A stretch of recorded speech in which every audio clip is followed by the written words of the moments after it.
a variety of vibrant macaws join together, creating winged encounters.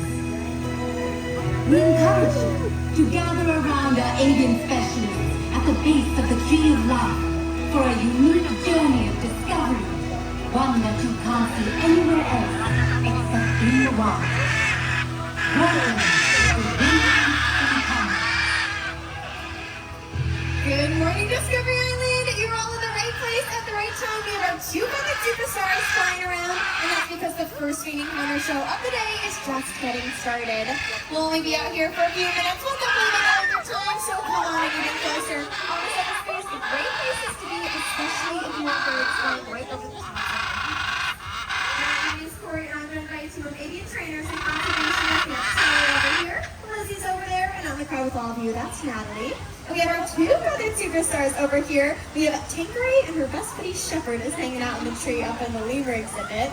But does anyone know what kind of birds these are? You can just shout it out loud. Macaw. Macaws, that's right. If you were thinking parrots, that's also correct. Macaws are a type of parrot. Both of these birds are scarlet macaws, and they actually just joined us from about a half a mile away. They have the coolest job ever. They are free-flighted birds, meaning that they can go wherever they want and do whatever they want. But typically, they want to join us out here at the roots of the Tree of Life because they know they're going to get lost at the snacks. So you'll see Parker right here behind me. Oh, I'm sorry, this is Shepherd here behind me. Just got a peanut. That's one of his favorite treats, and that's our way of saying, hey, thanks for doing that. And hopefully next time he comes out here, he'll want to come out even faster and definitely hang out with us because he knows he gets those yummy snacks, and that's just how positive reinforcement works. Simply put, they do something we like, they get something they like. What's really cool is these birds, they haven't done this show in actually a couple of years. This is their first week back in show, but they still remember that behavior. And they're so good at it, flying around and landing on all those perches with all of you. Also, Shepherd wants to do it as well. You're going to see a little bit of a training session in action. But of course, I can't ignore how loud a Shepherd is being here behind me. That's a fraction of just how loud these birds can get. You can hear them from miles away, which is awesome, helps them communicate out in the wild. But let me tell you, in the four walls of your home, they don't have indoor voices. They're going to typically start screaming just like this, sunrise till sunset for the next 50 to 60 years. These birds have decades on end, really making them challenging pets. We want to make sure none of you are inspired to go home and get one of your own because it's so much better to enjoy them in places just like Disney's Animal Kingdom, and actually by helping them out through different conservation efforts. Just by being here at Disney's Animal Kingdom today, you are doing just that. You're helping support so many different organizations, including the World Parrot Trust, who we are so lucky to get to work with. Because here at Winged Encounters, we get to work with 8 out of about 17 different species you can find out in the wild, and half of them are critically endangered.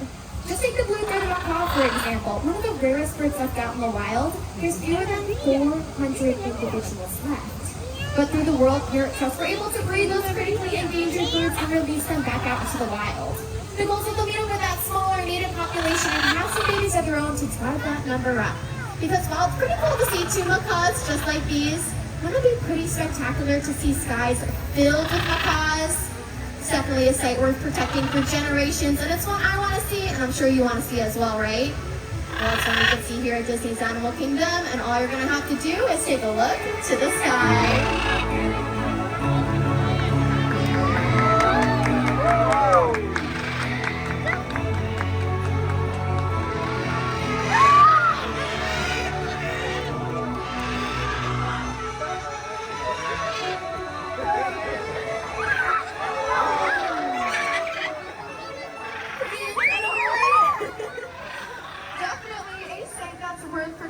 Up in wild places.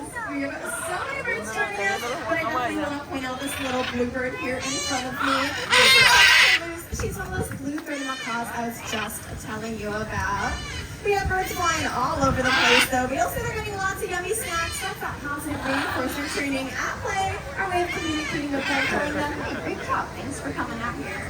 We're joined by some other species as well. This is a chowder. We're going to check out a few more scarlet macaws hanging out here as well. And I see some military macaws over there with Taylor and Natalie. They're that smaller green bird. These birds do look like they are finishing up their snacks though, so keep those cameras up and we'll see if they're ready to take flight and head out on their next vacation.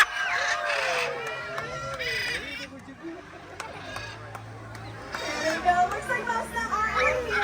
Except for Ben and Cosmo are hanging out to finish up their snacks. We'll be here as long as they want to hang out. So if you do have any questions, feel free to come and chat with any of the trainers. But no matter what, make sure you have a wild time here at Disney's Animal Kingdom. Thank you.